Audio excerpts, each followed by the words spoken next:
Here we go in three, two, one. What's up, y'all? Welcome to the Sports Medicine Broadcast, a podcast to promote and improve your practice as an athletic trainer. Make your bed. Simple, not easy. Is that how it goes? Anyways, John Seco recommended this book. Short read. So John's got a quick spiel about it. This is sportsmedicinebroadcast.com/make-your-bed. Again, sportsmedicinebroadcast.com/make-your-bed.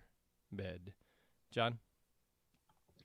Thanks, Jeremy. Yeah, we've talked about this book, or at least I've touched on this book over the past couple of years regarding leadership and theories. And really, this book, Make Your Bed by Admiral McRaven, is about the little things that a person can do to kind of better their life. And then we're going to take a little bit further and see these lessons for how they can affect a leader and to make you a more effective leader. So I'm going to dive right into the book.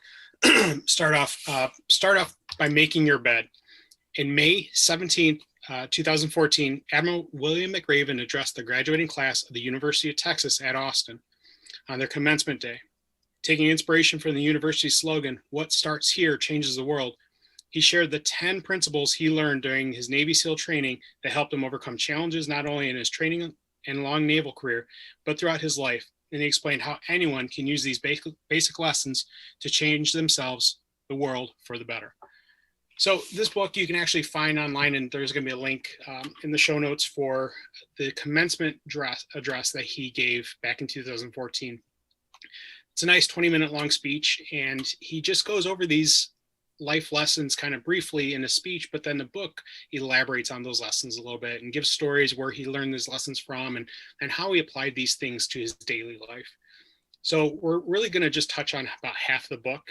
Jeremy and I have kind of split them up a little bit. We'll discuss them, and then we want, if the listener or anybody wants to pick up the book, it's an incredibly quick read or listen. I think most of the time, the first time I picked it up, I read it in 2 days with a lot of distractions. And throughout, the last couple of years since I've read it, it'll take me, an hour or two to go through it.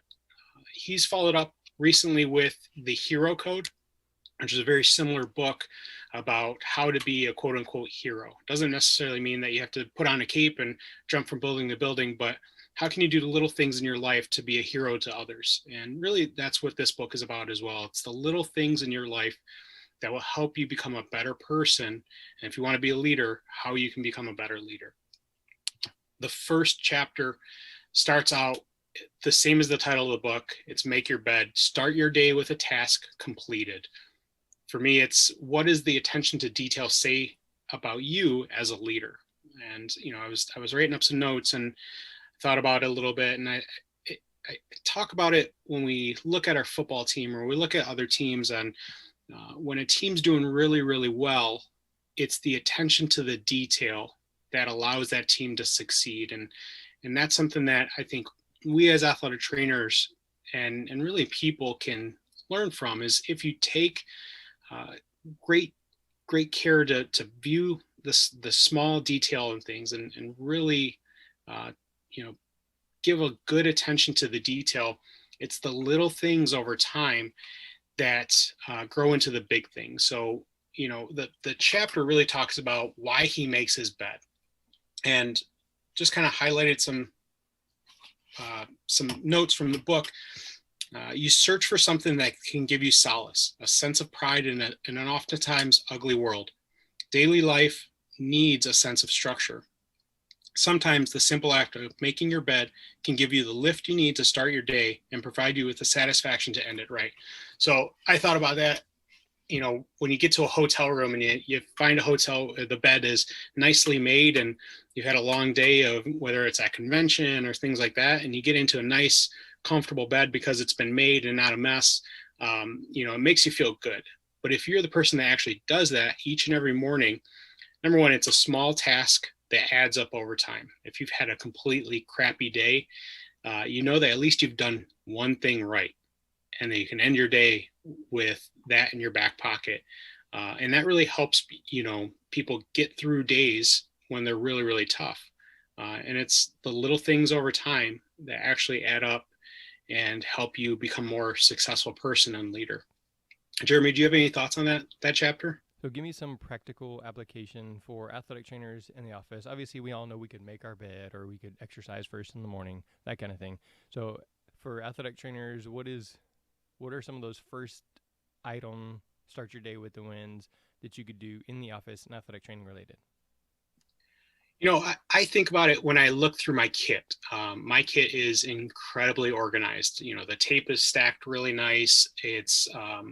All my supplies are in the places I know where they're going to be. And I do that at the end of every game. I do that throughout the week. So on Friday night, after a long night, I'll throw my kit onto a table, open it up, and replace everything there. So it's the little things right there that keeps my kit organized for when those emergency situations arise. I'm not digging through a kit looking for scissors. I'm not digging through a kit looking for gauze or band-aids. And if somebody were to take a look at my kit that knows nothing about athletic training or knows nothing about emergency medicine, and they see a nice organized kit, my hope is that they would view me as that type of person as well and give me the ability to provide care for that person.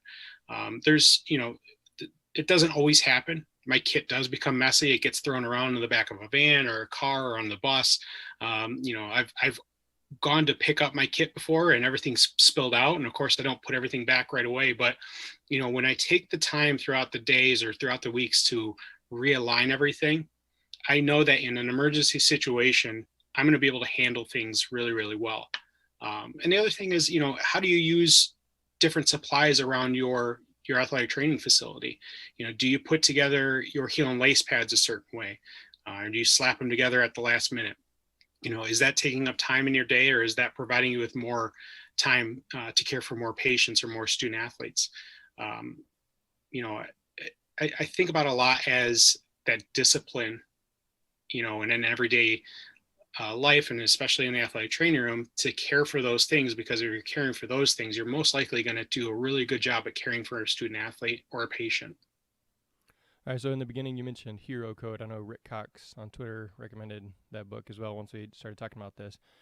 So as far as the start your day with a task completed, in paying attention to the details is kind of where I'm focusing here. And it goes back to extreme ownership and everything like that is, if I go out to practice and the coolers, the water hoses, we call them chillers. So the Water Boys, Frios, whatever it is that hooks up to the water hose so it has a continuous feed. If the water hose is stretched out so that it's putting a bind on the hose and, or it's leaking, that kind of thing, well, that's essentially my fault because I didn't pay attention to the detail and train the kids to pay attention to detail when they set it up or moved it so that it's not working well. So that kind of thing, as far as paying attention to detail, is important for me as I realize that's because I didn't show them. So let's go over there and show them. Say, hey guys, this is what we do. This is why we do it. Here's how you can fix it. Let's do it. As far as starting the day with the task completed, this morning I was going to get up and run, but I didn't. And the thing is, like last night I was feeling pretty bad. Like, I don't know, my eyes were hurting, my throat was hurting, head was hurting. And I think part of it was just like lack of rest. And so I know, John, we were talking beforehand, you said you got up at 4 in the morning with the baby and then just started working on stuff that you were kind of behind on. And it's just one of those things for me, getting up super early just to prove a point to somebody else, it doesn't work. And so during the summer, I took a course, an online instructor certification course, and the only way I could do that was to get up early. So I got up at 5 o'clock most of the summer. I would get up and run, and then by the time I got home, I was fully aware mentally. So then I had time to sit down at the computer, work for an hour or whatever it was on the lesson, and I was like, hey, cool, I got this thing knocked out. I got all my lessons done, everything done. I'm not sitting here trying to concentrate on one thing while 3 kids are doing one thing and another kid doing something else, whatever it is, or I'm not taking time where we could be swimming or playing because I got up early and took care of this. So I've kind of been back and forth, like, is it really good to wake up early? Is it really not good? And I think it's all situational. Like if you have stuff you need to do, then, hey, get up and make it that priority. But I definitely noticed a difference whenever I got up early, got those tasks done, and then had more freedom throughout the day. So, Well, think of it this way too. You said you had to have rest, and that's going to make you a more effective person. Doesn't mean that everybody has to wake up at 4 a.m. I think some people will fall into that. It's better if they get up and they feel accomplished, but then they hit a wall at 2 o'clock. It's tough. It really is. But if you set your own task as my initial task tomorrow is actually to rest and to sleep in and get that good rest so I'm more effective, then rest and relax on that and take that as a task accomplished so that you can go on as a more effective person throughout the day. Don't feel like you have to wake up in the morning because everybody else does or somebody posted on social media. They may post it on social media and go straight back to bed. So you have no idea what's going on. It's okay if your task that's going to make you feel better and make you a more effective person is to sleep in until a certain amount. That's completely okay. Yes, exactly. That was my point. Just much more words. All right, chapter 2. You can't go it alone. So he really talks about in this chapter, he went through Navy SEAL training, and he talks about the boat crews that he has or that he experienced. The boat crew is 6 men, and they run onto the beach with a boat on their heads. And if you start losing people because of injuries, things like that, you realize that you can't actually hold the boat. And the boat is really important to Navy SEALs in their training. So he really, he emphasizes why it's so important to have a strong network. And he uses that example of the boat crew, but then he elaborates a little bit more throughout his career. He was injured in a parachuting accident, I believe around 9/11, and he was really laid up in a hospital bed for months. He's even gone on to explain in his latest book about his battles with cancer while he was out in Afghanistan and Iraq, leading those forces. He revealed actually that he was like back and forth from Texas, getting treatment, going back to Afghanistan while the hunt for Bin Laden was going on, and like almost after they caught him, and that whole thing went down, he went back to went back to Austin to get MD Anderson to get treatment.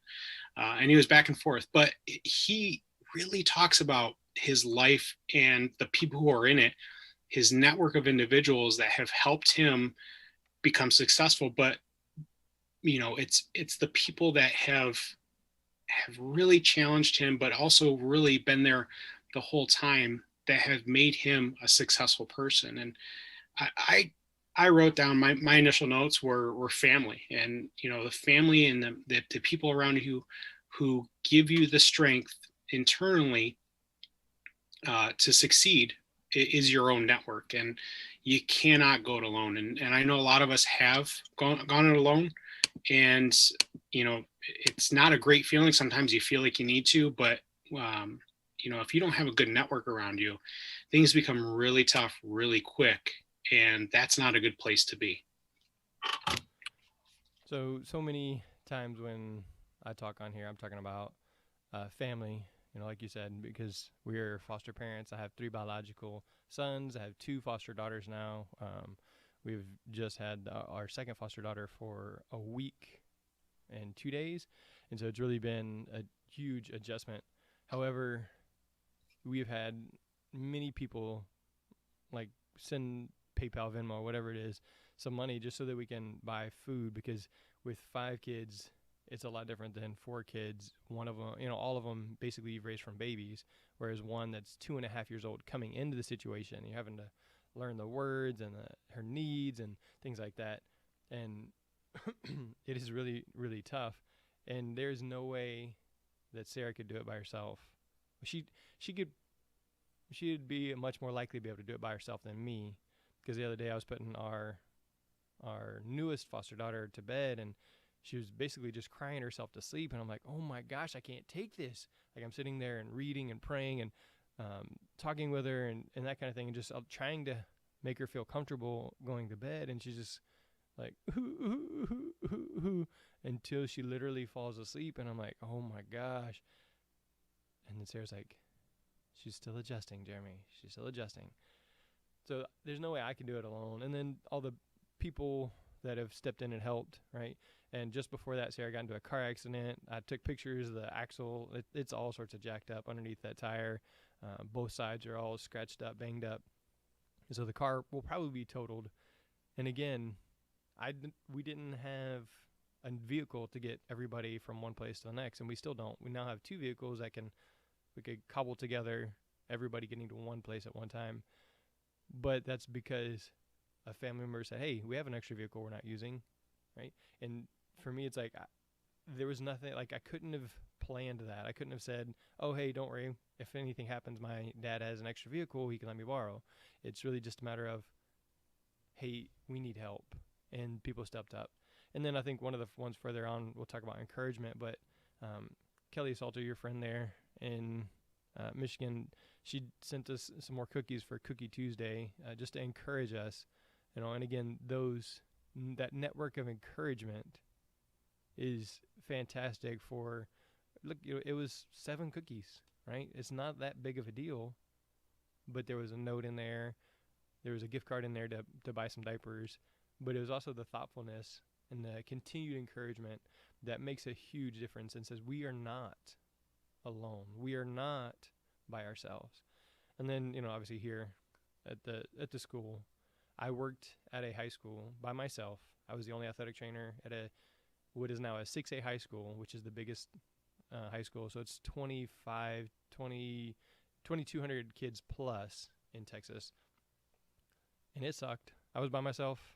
So any decision I made, it was by myself. There was nobody to bounce things off of, nobody to back me up. It was early in my career. I would never, ever work there again. I would never be in that situation again. I just wouldn't, because you can't go at it alone. Yeah, with athletic training, our network is so incredibly strong and robust. And that was, I'm in the middle of potential career change. And as many know, I've left my position, or I'm leaving my position at the high school. And it was nerve-wracking. It was scary. It's as it should be. But my family here, Jenny, our children, it made that this transition that I'm currently in, so much more easy. But then, the emails rolled in, the text messages rolled in, the phone calls rolled in.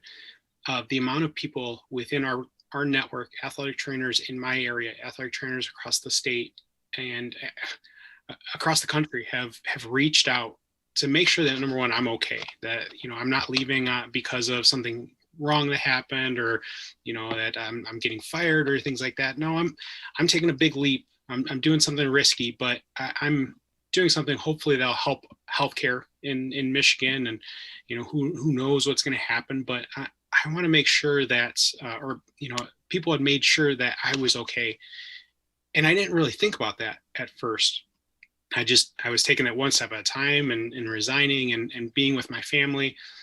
But to see that people cared about me, and do care about me, that made the decision so much more easy. And it's not an easy decision, but to know that I have people behind me that care about me and listen and want to learn has been an incredibly great feeling.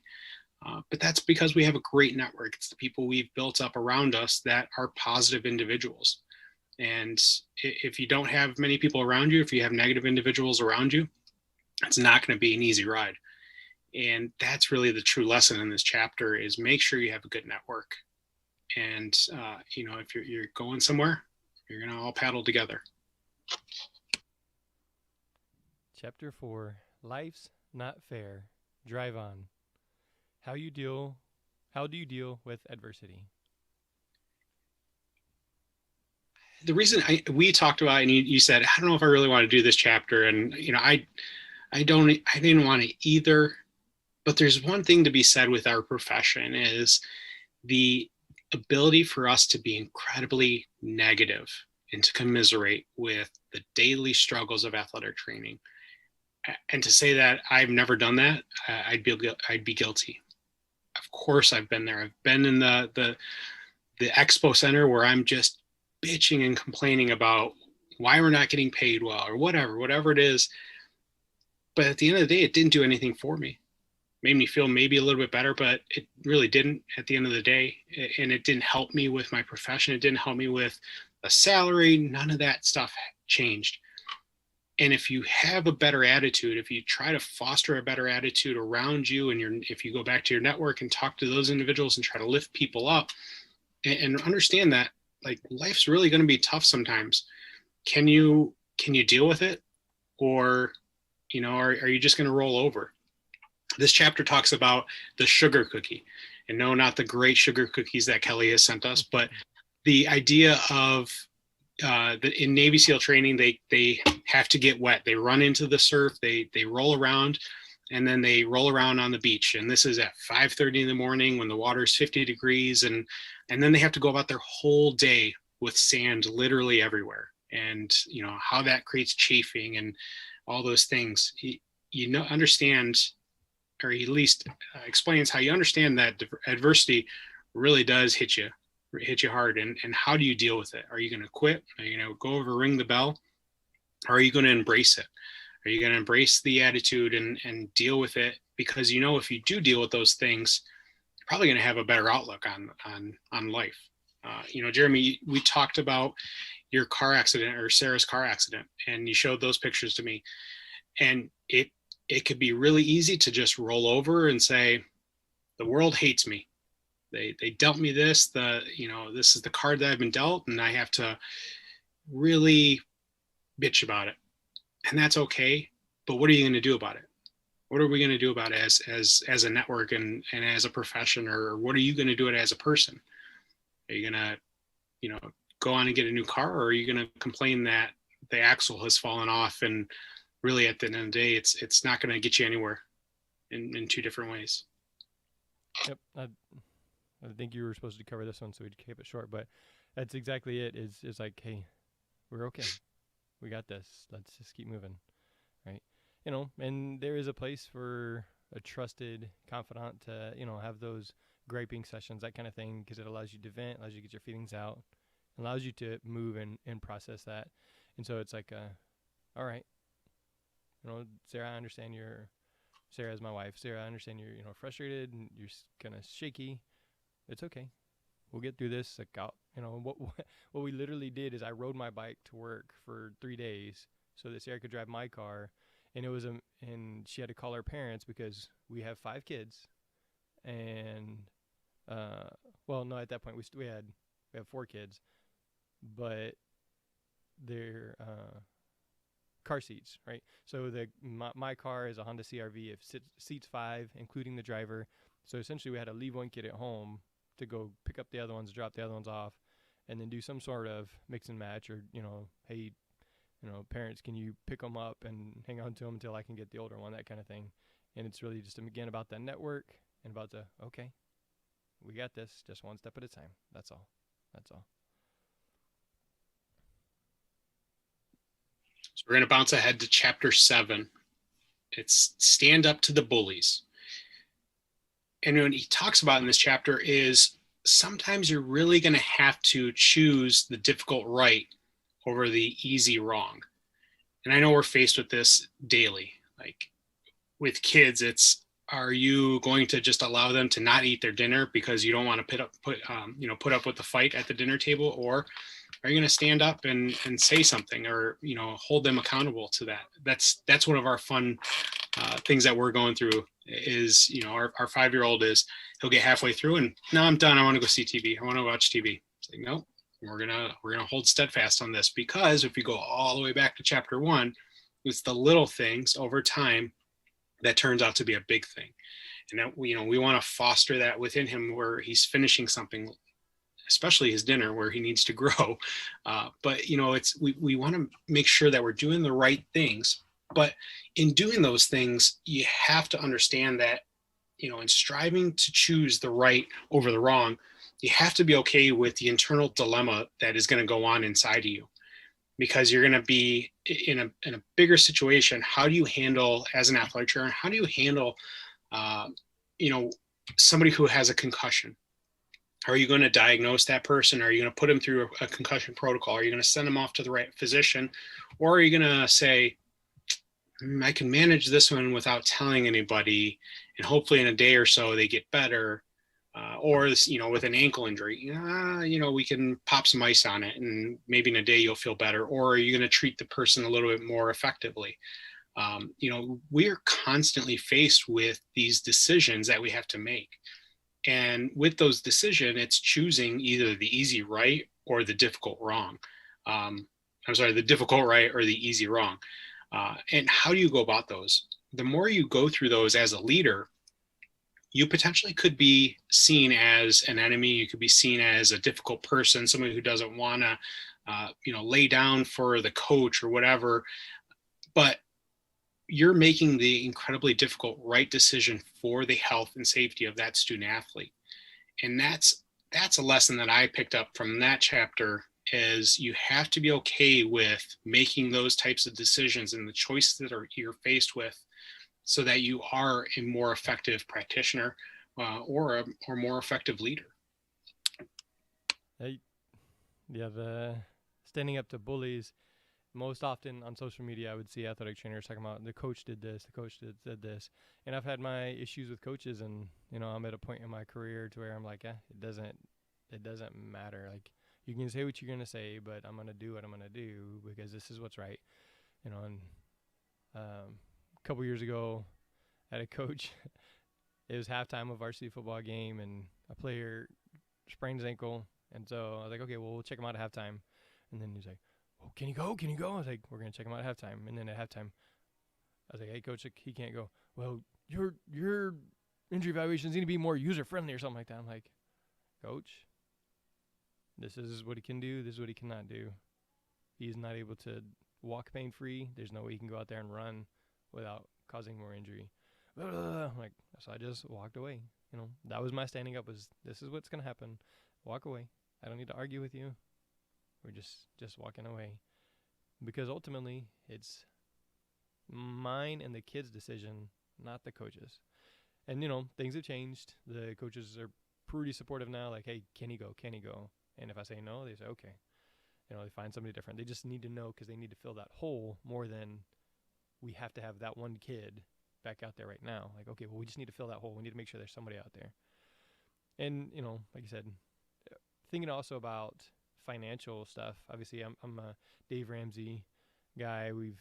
Our house is completely paid off. We are 100% debt free. I'm 40 years old and don't owe any money to anybody for anything.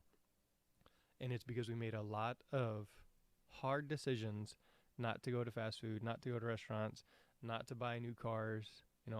I drive a 2002 Honda CRV. My wife drove a 2003 Honda Pilot. So that's why her car's probably going to be totaled, because it's almost 20 years old. But we made those choices to drive those older vehicles and not borrow money, because now we could do whatever we want. Now we don't have a house payment. We don't have any sort of payment whatsoever, because we've chosen to stand up to those consumer media saying, hey, you need to buy this, you need to buy this. No, we don't. We're going to choose the harder right versus the easy wrong. So definitely... It's the idea of pursuing what is meaningful, not what is expedient, right? You want to sacrifice who you are today for who you could be tomorrow. And those sacrifices is how are you going to deal with the internal dilemma that is created when you're making those choices? And we're faced with them. We're faced with them in personal life and in our practice as athletic trainers. The more you do them, the more comfortable you feel in making those decisions, those hard decisions. And the more, the easier you have it standing on your laurels, like when you deal with a coach that is yelling at you, oh, it's just a concussion. I've had 20 of those when I played back in the day, blah, blah, blah. It's like, well, listen, it's not the same anymore. And I'm going to give you some reasons why. And I know it's an easy decision to say, maybe I won't. Maybe I won't. I see the athlete coming off the sidelines 30 yards down and they're wobbly. I can act like I didn't see it, or I can go over and talk to that athlete. And then knowing that I'll have to have a conversation with coach that is not going to agree with me. that's a very hard decision to make that we all make on a daily basis. It's, are you able to continue making those decisions when nobody's watching as well? So that was a fun chapter. I know it's a little bit shorter, and we rambled on probably more than the chapter was written, but I thought it was important to talk about it because we're all faced with those things personally and in our professional life. All right, chapter 8 says, "Rise to the occasion. What dark times have you gone through in your life?" As I go through this, this last week, it was pretty tough. Like, it was pretty tough on me to make that adjustment. You're in the middle of football season, which is, again, very energy draining and time consuming because you got football and volleyball. And then I already have 4 kids, one of them being a foster, and then we're adding in another foster. So then all the appointments. So then I take probably like 5 or 6 half days in a row so that I can be there to help for that transition. So then things kind of pile up at work, and I'm not getting things done. So it was pretty tough. But one of the really, really dark times, the hardest time in recent years, was when our first set of foster girls left. So it was July, probably 3 years ago. We had 2 girls. They were with us only for 20 something days. But that same day that I found out that they were leaving, I also found out like my job here was in question because some of the stuff that happened. And so it was a really, really tough time. And I couldn't do anything, but like everything was just out of my hands. And it felt hopeless, but it for me as a Christian, it's those times that drive me closer to God, saying, God, I can't handle this. What can you do? Or how are you going to guide me through this? How are you going to be the light in the darkness in this dark time for me? And that's it for me. Obviously, Sarah is an encouragement, and she helps point me that direction, but I had to keep going. I had to move on. I had to say, okay, I messed up. Let me see what we can do to fix this situation. I can't do anything to keep those girls with me. And what can I learn from that? And it was really a matter of, well, let's not repeat those same mistakes over here. And let's learn to deal with your feelings, emotions, and grief, and understand what foster care really is. And it's just, you're going to have those really tough times, but then all of these lessons fit back together, the network and the encouraging and things like that. So, John, you wanted to talk about chapter 9, which is give people hope. How do you encourage people when things get rough? And it's really, I want to discuss a little bit the different leadership styles or theories that best suit followers. I think all of us have our strengths as leaders, and how do we motivate people? And the one thing that I learned recently is that my motivation skills may not be the best for everybody. It doesn't mean that I'm an in-their-face type of person, or I'm, a big rah-rah person. I don't really think I am, but I probably have been in my past. I know when you look at coaches, some coaches are really rah-rah, and it's you got to get up for the game, and everybody's got to scream and shout, and but how does that affect everybody on the team? It's picking and choosing and learning the necessary skills, but also what the people who are following you need as well. So having an open ear, listening to them, how do they need to be led? If I didn't go about work and say, I need this or that, then I'd be pretty disgruntled. I would be less motivated to continue as an athletic trainer. I'd be upset all the time. But, I took it upon myself to go speak to my boss and say, I needed this and this and that. And that helped me become a better athletic trainer. But when people need help, how are you going to give them hope? Because really that's what people are looking for when they need help. Sometimes they're stuck in a rut, or sometimes they're in a situation like Jeremy just spoke about. And how do they need to be best motivated? Because sometimes motivation could be rubbed the wrong way. If you come at me a certain way and I'm feeling a certain way, then it's definitely going to rub me wrong, and I'm going to scoff at it and push back a little bit more. But sometimes if people are more encouraging, I'm more apt to listen and follow along or to feel better about myself. But there's also times where I need that kick in the butt. I need that kick in the butt to say, hey, if you don't change things now, things will get incredibly difficult. And you know, that's not a good thing to be around or to have as part of your person. So it's communicating with individuals.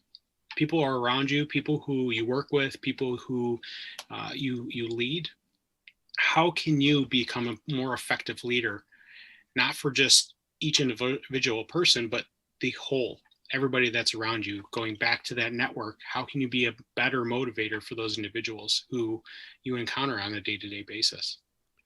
So I've talked a lot about the BFR that we got from Owens Recovery Science, the Delphi unit, and my oldest son, he likes to test out all the stuff that we got. We got Compex, he was doing it, and the foam rollers, everything like that. Everything he just wants to test out and experience. He's a lot like me in that way. Like I raise my hand, hey, yeah, I'll try it out. I'll be the test dummy for this thing. Sarah's like, are you sure you want them to swing you off of a tree while hanging from a rope? Yeah, sure. Let me try it out. Whatever. And so my oldest son, he wanted to try it, and I put it on his quad. We're doing squats, and so for him, I'm like, son, you need to squat down because he's trying to just do a quarter squat so that he could get the rep done, so he can count the 30 or 15 or whatever it is. And so I have to slow down and realize, how can I encourage him to do the right thing without being some sort of like, no, that one doesn't count. Do it again. Do it again. Do it again. Because, he's just there doing it for fun, just testing it out. And it really is, how can I encourage him to do the right thing? And that's different from, the kid that just found out, hey, he tore his ACL. But at the same time, it's not like, hey, it's okay to be upset. I say this almost all the time. A kid has some sort of injury that's going to require surgery. Is, look, it's okay to be upset. It's okay to be mad. It's okay to be angry. It's okay to question why. Those are normal feelings and emotions. And, you can come talk to me about it. You can ask one of these other athletes that's gone through this, right? And it really sucks, but it's okay. And I think saying it's okay, acknowledging that up front, is a really good way to offer hope to those injured athletes. Because one of the things that really bothers me is when my students be like, oh, you'll be all right, or one of the coaches, oh, you'll be all right. You have no idea what's going on with this kid. Don't tell them they're going to be all right. Talk to them. Tell them, hey, that sucks. I'm here beside you. I'm your friend. Because their leg is broken. They're not going to just be all right. Hey, you'll be okay. Or, hey, you'll be back next month. No, they won't be back next month. They won't be back for 9 months, right? They need to begin to process this and don't live on those false hopes, but say, hey, this is the situation. We'll help you. We'll be right here. We'll walk through it with you. And one of the big things, my buddy Sean Reedy, he's out in San Antonio. He just asked me, hey, we're looking for somebody to speak about burnout. Who do you have? And a lot of athletic trainers need some hope. Right now is a difficult time for a lot of athletic trainers with so many sports and seasons, and they're just feeling that weight and the burden of everything that's going on. And there's so much more time left in the year. And so, again, you need hope as an athletic trainer. Hopefully when you're listening to this, that you've heard some of the other ones where we talked about, like John just said, he went and talked to his boss and said, I need this, this, and this. Or like me last week, I said, Sophia, this is what's happening. I'm going to take these days off. And then why don't you make sure you schedule a day off so that you have time to rest and recover, because you've been picking up some slack for me. Right. So I took those days off because that's what I needed for my family. But I also offered that same hope to her, that she's not just always here grinding, because she is a single female with no kids. And so sometimes, or a lot of times, those people that don't have families like that are kind of dumped on, saying, oh, well, you don't have any other obligations. You don't have anything else to do. You can pick up the slack. Well, no, that's not fair. I expect her to work the same amount as me to work the same amount as her. And if I take days off, okay, that's fine. Take them off. But offer that hope as well. So I think there's a lot there where you can offer hope. And for me, it's taken a long time to get there. And maybe a lot of it is because of this podcast, the conversations we have, and these leadership series, and you. Okay, so let me ask you this real quick.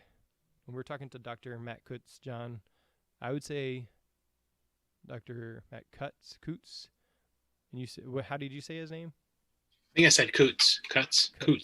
Now I'm questioning myself. Yeah, I know. I was thinking about this earlier. You said it one way and I said it the other, and I never asked him, and he never really said one or the other.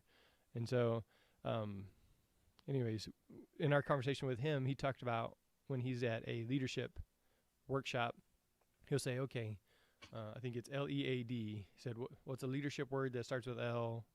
And then all 200 people go put a word up there. And then E, all 200 people go put a word up there. Okay, so now we have to come up with a working definition that includes all of these. Well, what leadership style that incorporates 800 or 1,000 words or whatever it is? Oh, yeah, you're right. We'd have to find a style that offers hope and encouragement to that person, but then at the same time also knowing when we need to take a step back. So this is my word of encouragement to you listening to the Sports Medicine broadcast, is that you are not alone. There are people who are in a similar situation. They're not in the same situation. They're in a similar situation. So reach out and ask for help. Tell somebody. Make a plan to take some time off or whatever it is. Or reach out to me, maybe or John, and we can point you in a right direction. But find that close circle and say, hey, I need some help. You're not alone. Yeah, absolutely. If people need that help, reach out. And I know I talked about commiserating and not falling into that trap, because we all have, and that's okay if you need that time to express those feelings, to discuss something. My charge to you is be ready to do something as well.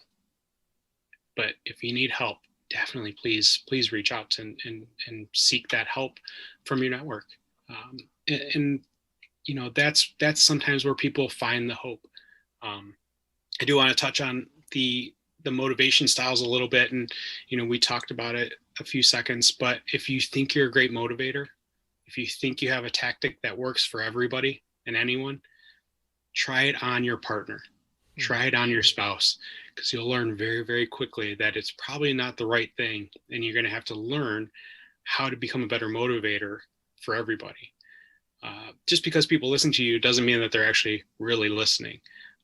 So learning different styles to communicate, learning different styles to motivate people is incredibly important if you want to become a leader.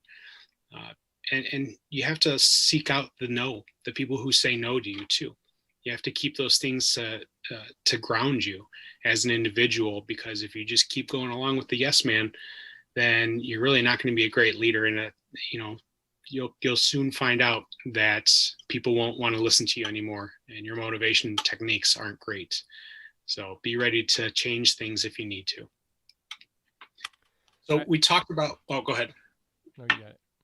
So I was going to say, we talked about most of the book, and we left out a few chapters so that people, if they want to, pick up the book and keep it by their bedside if they really want to learn how to make your bed, but how to make small changes in everyday life, both in personal, professional, so you can become a more effective leader.